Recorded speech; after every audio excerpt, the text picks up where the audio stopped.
उन्होंने last class में जो है ये पढ़ा था कि ए क्रॉस बी क्या रिप्रेजेंट करेगा, area formed by the parallelogram, है ना? बोलो। Yes sir. ठीक ठीक। और अगर दो वेक्टर्स से एक ट्रायंगल बनाया जाए, if two vectors make a triangle,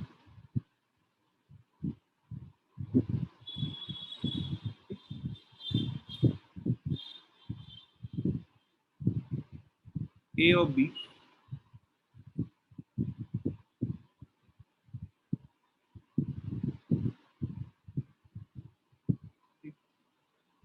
तो इस ट्रायंगल का एरिया कितना होगा? Area of the triangle will B,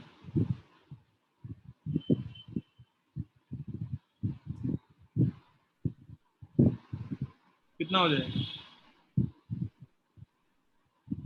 sir half A B sine theta. A cross B divide by 2 हो जाएगा। बोलो, है कि नहीं? Yes sir. पैरेललोग्राम में दो वेक्टर्स की आपने टेल जोड़ के आपने क्या बनाया? पैरेललोग्राम बना लिया। अगर दो वेक्टर्स की टेल जोड़ के आपने एक ट्रायंगल बना लिया, ठीक है, if we join tales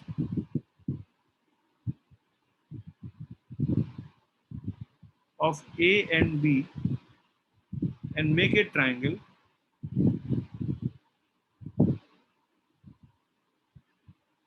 its area will be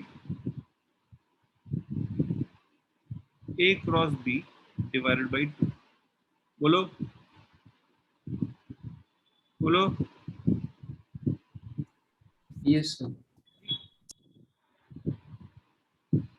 for instance, there's something called as sine rule, शायद पहले डिस्कस हुआ है। यस सर हो गया था। अगर किसी ट्रायंगल में तीन साइड्स हैं ए बी सी, और अपोजिट एंगल इसका ए है, इसका अपोजिट एंगल बी है, इसका अपोजिट एंगल सी है, ठीक है, तो साइन रूल क्या बोलता था? इसको लेमिस थ्योरम भी बोलते हैं। साइन रूल क्या बोलता था? Sine C upon C, sine A upon A, sine A upon A, equals to sine B upon B. Sine B upon B, sine C upon C, या इसको पूरा पूरा रेसिप्रोकेट कर दें, ए अपॉन साइन ए बराबर बी अपॉन साइन बी बराबर सी upon sine सी, है ना? ये साइन रूल है। बताओ बताओ, यस सर। क्या इस रूल को प्रूव कर सकते हैं क्या?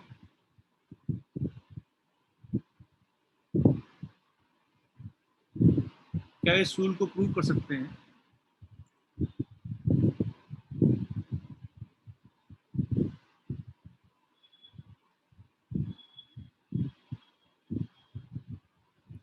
इस रूल को कैसे प्रूव किया जाएगा?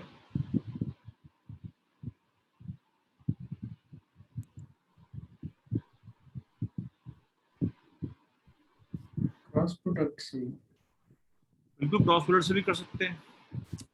इसका एरिया तो एक ही रहेगा ना, प्लस से इसका एरिया ए है,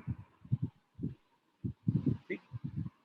इसका एरिया कैन वी से, अगर हम एक को इधर वेक्टर मान लें, ठीक, अगर हम ए को इधर वेक्टर मान लें और सी को इधर वेक्टर मान लें अभी, कैन वी से इसका area vector A cross C divide by 2 होगा? बोलो, यस सर। ना? जो कि बराबर होगा A into C into sine B divided by 2, और यही एरिया क्या बराबर C into B, C cross B divide by 2 के नहीं होगा? सी इधर मान लें, बी इधर मान लें,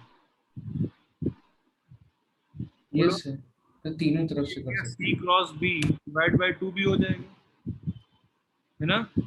और यही area A cross B divided by 2 भी हो जाएगा।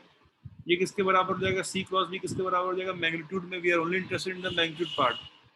किसके बराबर हो जाएगा? C B sin a by 2 divided by 2। और यही एरिया कितना हो जाएगा अगर हम उसको ए क्रॉस बी के रूप में डिफाइन करें? A cross B divided by 2, ये कितना हो जाएगा? A B sin c by 2। Divide by. ठीक, बोलो अब क्या किया जाए?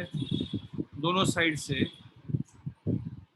साइड से ए बी सी डिवाइड कर दिया जाए।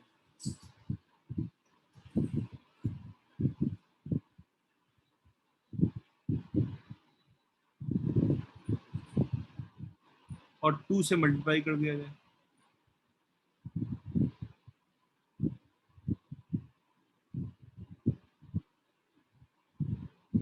बोलो, प्रूव हो गया? Yes sir. भाई लेफ्ट हैंड साइड तो सबकी बराबर है,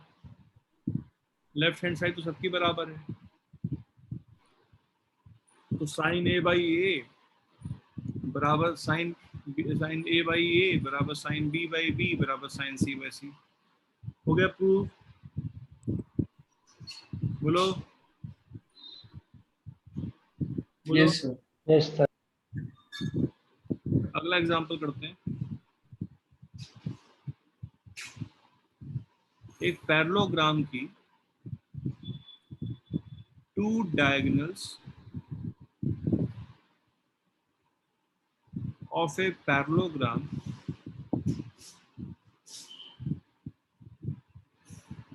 are D1 and D2।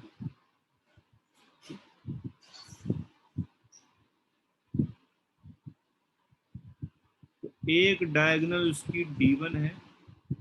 एक मिनट रुक जाओ, पैरेललोग्राम बनाने थोड़ा सही से।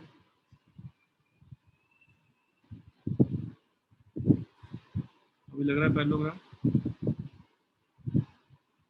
एक डायगोनल उसकी D1 है, ये वाली। दूसरी डायगोनल उसकी D2, ये वाली। तो हमें बताना है find the magnitude of D1 cross D2।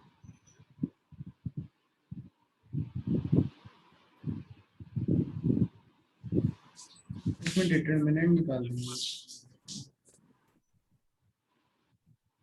In terms of area की बात करनी है। 4 5 6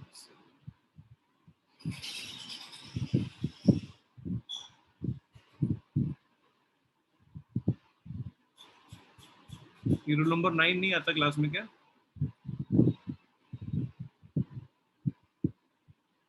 रोल नंबर 9 कौन है? हमें तुम्हारे पास कौन है? हमें और आर्यन के बीच में? यस सर अमित है। अमित कुमार सिंह नाम है क्या उसका? Yes sir. क्लास में मेरे ख्याल से कम ही आता है वो।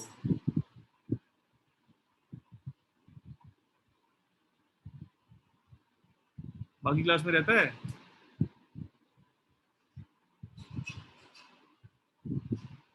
पता नहीं। और D1 क्रॉस D2 किसके बराबर होगा?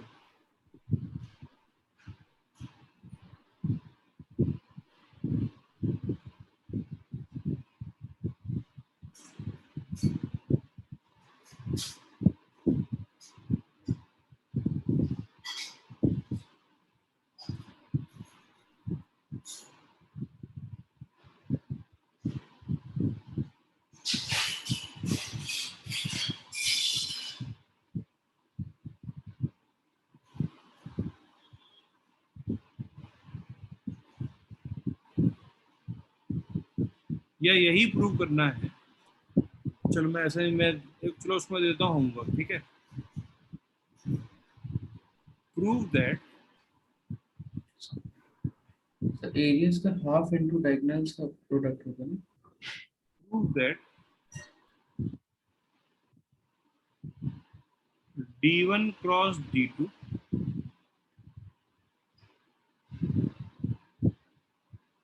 is equal to 2 times of area of parallelogram.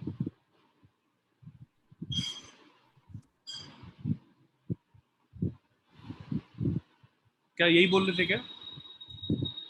Yes, sir. Very good.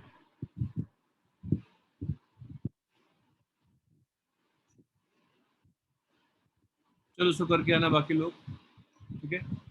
अगली क्लास में डिस्कस करेंगे. बोलो, ठीक है? Yes, sir. तो ये this complete the topic of, करके आना, इसको होमवर्क करेंगे सब लोग करके आना. तो क्या, तो अगर दो डायगोनल्स का क्रॉस प्रोडक्ट किया जाए, अगर डायगोनल वेक्टर के फॉर्म में दे रखे हैं, अगर दो डायगोनल का क्रॉस प्रोडक्ट किया जाए तो वो क्रॉस प्रोडक्ट बराबर कितना हो जाएगा? 2 times of area of parallelogram हो जाएगा. ठीक है?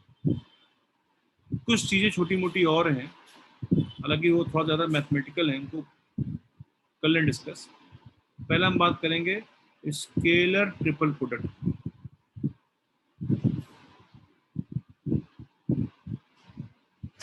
हालांकि वेक्टर ट्रिपल प्रोडक्ट भी होता है, लेकिन हमारे सिलेबस में हमें फिजिक्स में करने की रिक्वायरमेंट नहीं है. कई बार हम लोग को स्केलर ट्रिपल प्रोडक्ट करना पड़ता है. मतलब ऐसा, ए क्रॉस बी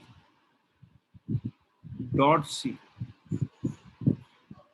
ठीक, this represents scalar triple product. Scalar क्यों बोलते हैं? क्योंकि इसका आउटकम में स्केलर आएगा, इसका output output will be scalar. ठीक. अब अगर हम ये बात किया जाए कि भाई ए क्रॉस बी तो एक वेक्टर होगा ना, A cross B is a vector, बोलो,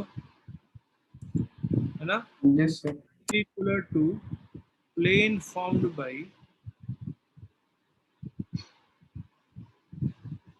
perpendicular to plane formed by A and B.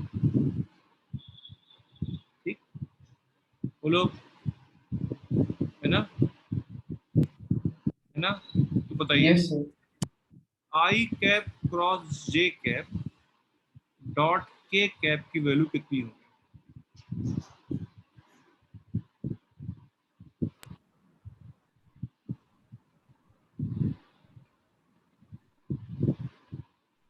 Sir, 0. Sir, 1 होगी 1. हाँ, Sir, 1. यस सर 1 हो. 1 होगी, 0 होगी? Sir, 1. 1 होगी, बिल्कुल सही बात. यस सर 1 होगी, क्योंकि आई कैप क्रॉस जे कैप, आई जे के, जो चीज ब्रैकेट में उसको पहले करेंगे ना. तो आई क्रॉस जे कितना हो गया? के कैप कितना आ गया? ये के कैप क्रॉस के कैप बराबर 1 हो जाएगा. बोलो, यस सर. आई कैप क्रॉस के कैप डॉट जे कैप कितना होगा?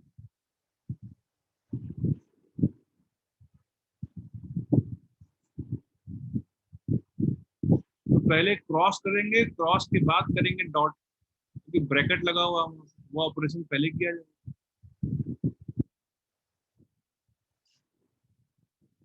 ये कितना हो जाएगा? सर 1. 1 नहीं होगा, -1. -1.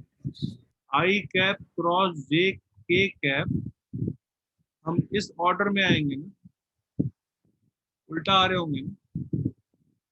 ए cap cross I cap J cap होता था, तो ये क्या हो जाएगा? Minus J cap dot J cap will be equal to -1. बोलो, बोलो, ठीक. अगला एग्जांपल करते हैं, very good example. If A B and C are in same plane, ठीक, अगर ए बी और सी सेम प्लेन में हो तो A cross B dot C की वैल्यू कितनी है?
बताओ। ABC sin theta cos theta।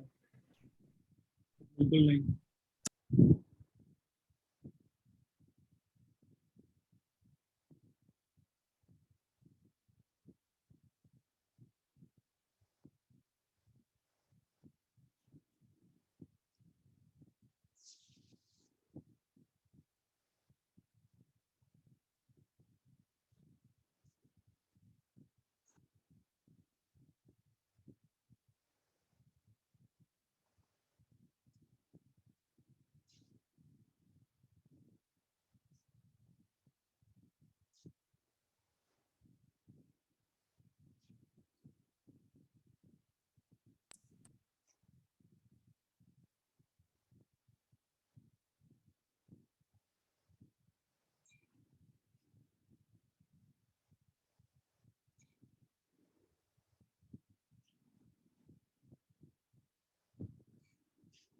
क्या होगा हमें?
क्या होगा एसी? जीरो। इसका आंसर 0 है।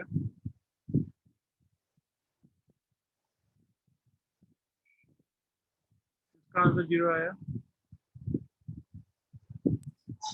Yes sir. कैसे?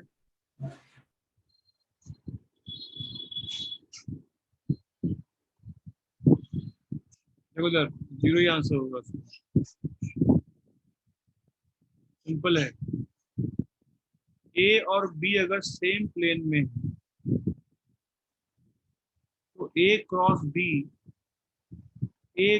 बी इस प्लेन के परपेंडिकुलर नहीं होगा? बोलो। Yes sir. A cross B इस प्लेन के परपेंडिकुलर नहीं होगा ना? बोलो। Yes sir. और सी भी तो इसी प्लेन में है, कहीं भी हो सी। तो सी का ए क्रॉस बी के साथ में सी जो होगा वो एक 90। परपेंडिकुलर होगा।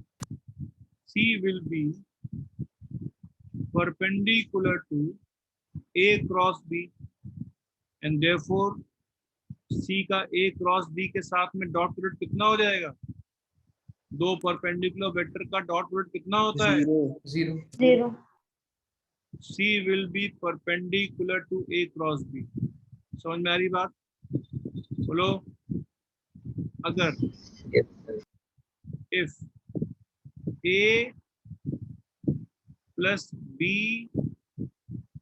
plus C बराबर 0 और A plus B बराबर C और A 2A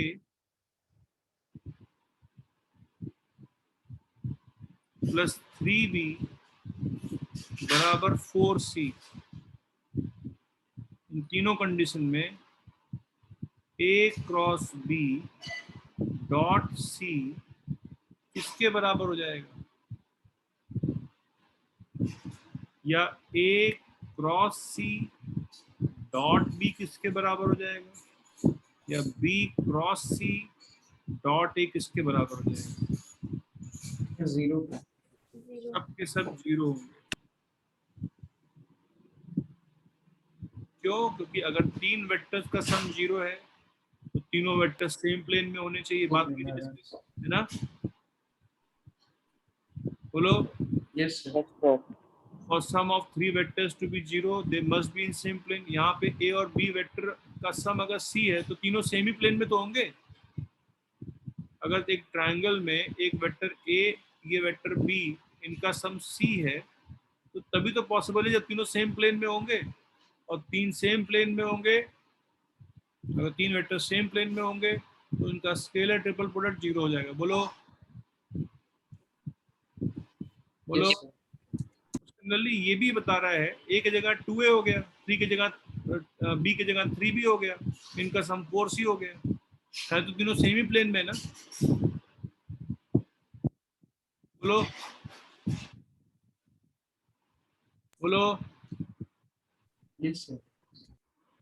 एक छोटी सी बात और डिस्कस होगी before we proceed to our next chapter, and that is functions and in functions basically calculus.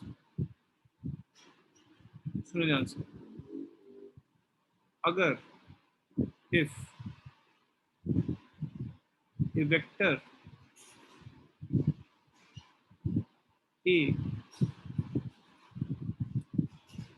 ठीक, has two components AX and AY, ठीक, ये वेक्टर A है, इसके दो कंपोनेंट्स हैं X और Y एक्सिस के नाम।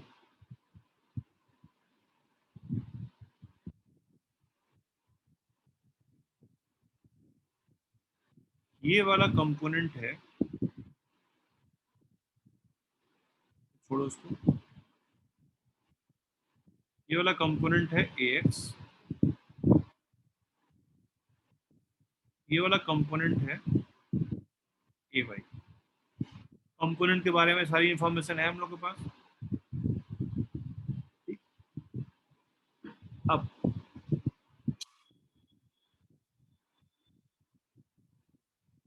अगर मुझे इस A वेक्टर का कंपोनेंट चाहिए किसी नई डायरेक्शन में,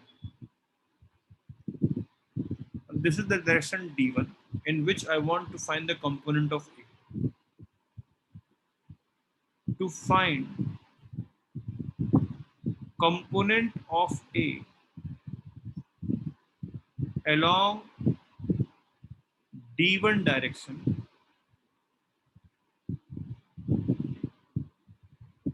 कंपोनेंट AX और AY किधर किधर की तरफ है? इस वेक्टर के कंपोनेंट AX और AY किधर की तरफ है? एक्स और वाई। सो y एक्सिस के अलावा मुझे इस A वेक्टर का कंपोनेंट चाहिए D1 डायरेक्शन में। To find the component of A along D1 direction, ठीक, बेसिकली मुझे क्या चाहिए बेटा? मुझे अगर यहां से ड्रॉप किया जाए परपेंडिकुलर तो तो मुझे ये वाली लेंथ चाहिए। बोलो, let us call it A dash, let us call it A dash. बोलो, ठीक, मुझे ए डैश की लंबाई चाहिए। ए डैश यहां से लेके यहां तक है। मुझे ए डैश की लंबाई चाहिए, ए डैश यहां से लेके यहां तक है। तो या तो मुझे ये एंगल मालूम हो, बोलो, अगर ये वाला एंगल अल्फा है तो ए डैश कितना हो जाएगा? एक cos अल्फा। अल्फा हो जाएगा। लेकिन मुझे एंगल नहीं दे रखा। मुझे क्या मालूम है? मुझे सिर्फ ए एक्स और ए वाई मालूम है। ठीक, मुझे सिर्फ ए एक्स और ए वाई मालूम है। और लेटस से ये वाला एंगल, एक काम करते हैं, इसको बोल देते हैं बीटा एंगल, इसको बोल देते हैं बीटा एंगल।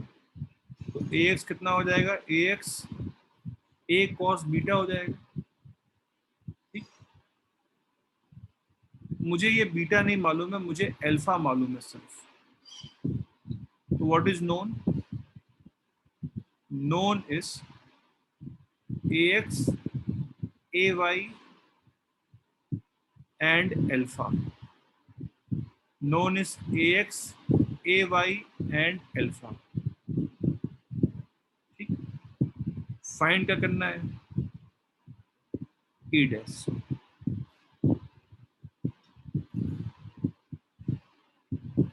प्रॉब्लम समझ में आ रही नहीं आ रही? एक Yes, sir. वेक्टर के दो कंपोनेंट दे रखे हैं एक्स और वाई एक्सिस के लॉन्ग। एक्स एक्सिस से एक डायरेक्शन d1, d1 अल्फा क्या है? अल्फा एस, अल्फा क्या है? Alpha S angle d1 makes with x axis. ठीक,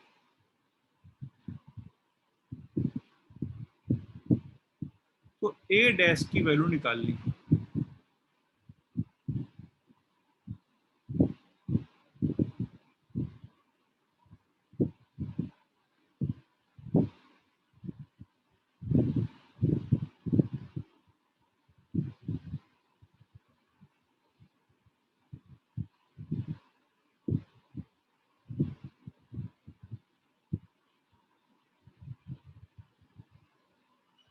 हम्म,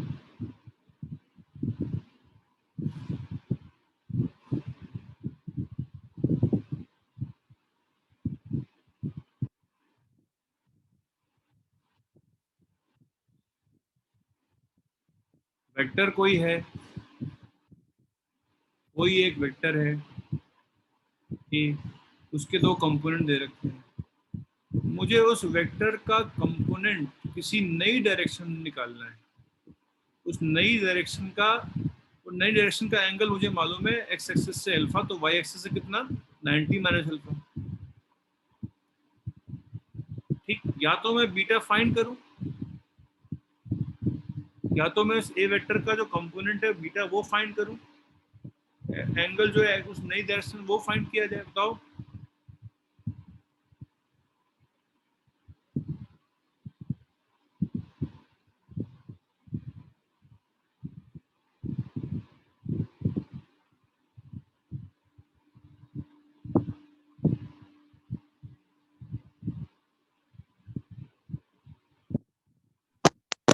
रिपीट कर दीजिए, हाँ, एक बार रिपीट कर दीजिए। आपने सर जो बोला, मेरे आपकी बस आवाज़ नहीं आ रही थी। सवाल बस सामने है, लिखा हुआ है कि मुझे इस ए वेक्टर का कंपोनेंट इस नई डायरेक्शन डी के अलोंग निकालना है।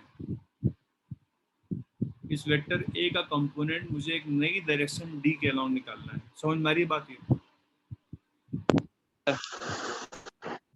या तो मुझे ये एंगल मालूम, लेकिन मुझे क्या दे रखा है? मुझे सिर्फ उसके कंपोनेंट दे रखे हैं एक्स और वाई एक्सिस के अलोंग। तो मुझे बताना है उस वेक्टर का कंपोनेंट इस नई डायरेक्शन में कितना होगा।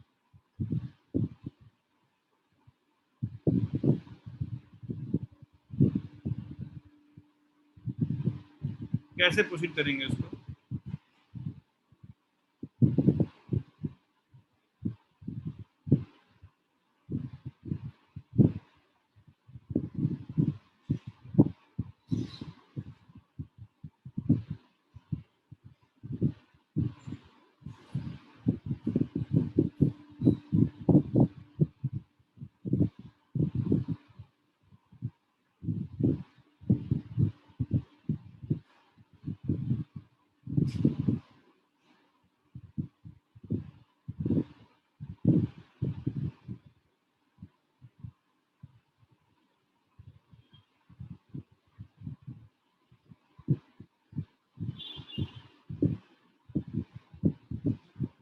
तो 2 मिनट टाइम दे रहा हूँ सोचने के लिए।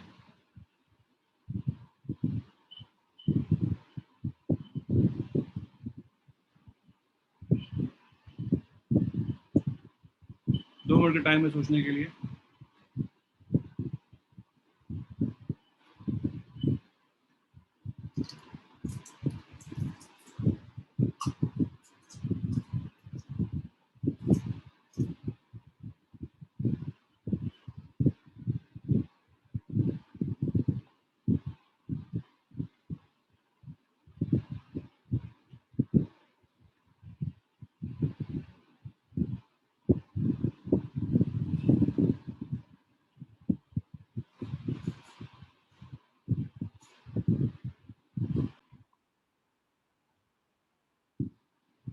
कर पाया कोई? देखो जरा, लेट अस से इस डायरेक्शन में एक यूनिट वेक्टर है डी कैप, ठीक। अब क्या किया जाए? अगर हम ए वेक्टर का डी कैप के साथ में डॉट प्रोडक्ट करें तो क्या मिल जाएगा? क्या मिल जाएगा बताओ? ए का मॉडुलस इंटू डी कैप का मॉडुलस इंटू कॉस। ए और डी के बीच में कितना एंगल है? बीटा। बीटा। बेसिकली ये तो 1 के बराबर है। बेसिकली हम लोगों को ए कॉस बीटा ही तो निकालना है, बताओ। यही तो ए डैश के बराबर है यस सर। ना? वो किसके बराबर हो गया? A vector dot D cap के बराबर हो गया। और ए वेक्टर कितना था? A X I cap plus A Y J cap dot D cap. बोलो, एंड व्हाट इज?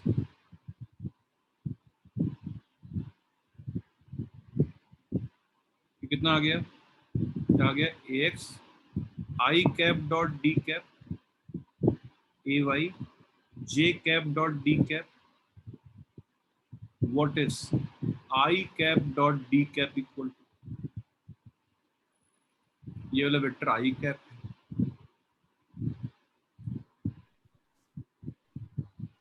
आई का मॉडुलस इंटू डी का मॉडुलस कॉस अल्फा। आई कैप का मॉडुलस इंटू डी कैप का मॉडुलस इंटू कॉस अल्फा। बोलो, दोनों modulus तो 1 ही है। कितना आ जाएगा? ए एक्स कॉस अल्फा आ जाएगा plus A Y what will be J cap dot D cap equal to